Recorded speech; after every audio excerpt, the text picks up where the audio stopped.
भारत में कई नदियां अपने अंदर रहस्यों को संजोए हुए हैं। जहां एक और ये नदियां हमें भरपूर शुद्ध जल उपलब्ध करवाती हैं, तो दूसरी ओर कई नदियों में नहाना पुण्य का काम माना जाता है। इनके इधर क्या आप जानते हैं कि भारत में एक नदी ऐसी भी है जहां सोना बहता है? ये सुनकर आप चौंक गए होंगे। दरअसल हम बात कर रहे हैं झारखंड में बहने वाली स्वर्ण रेखा नदी की। ये नदी झारखंड में बहती है, जो 474 किलोमीटर के क्षेत्र में फैली है। इसे देखने के लिए लोग दूर दूर से आते हैं। स्वर्ण रेखा नदी में पानी के साथ सोने के कण बहते हैं, इसीलिए इसका नाम स्वर्ण रेखा पड़ गया। यह नदी रांची से लगभग 16 किलोमीटर दूर बहती है, जिसकी लंबाई 474 किलोमीटर है।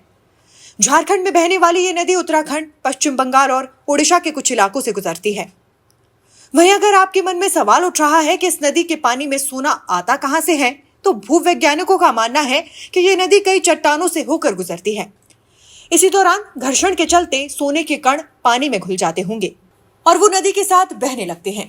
हालांकि धार्मिक रूप से इस नदी में सोना बहने का कारण वैज्ञानिक कारणों से बिल्कुल अलग है।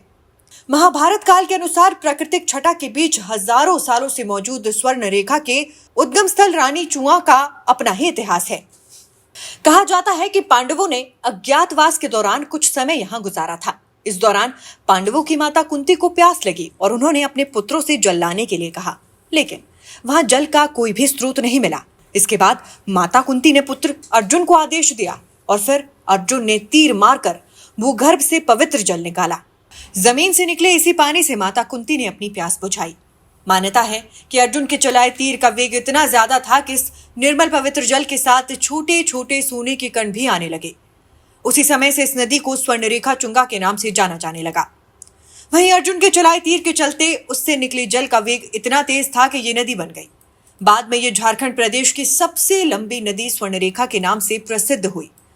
बीते समय के बाद भी इस नदी का पानी कभी कम नहीं हुआ, जो आज भी निरंतर बह रहा है। क्या आपने कभी पहले इस स्वर्ण रेखा नदी का जिक्र सुना था?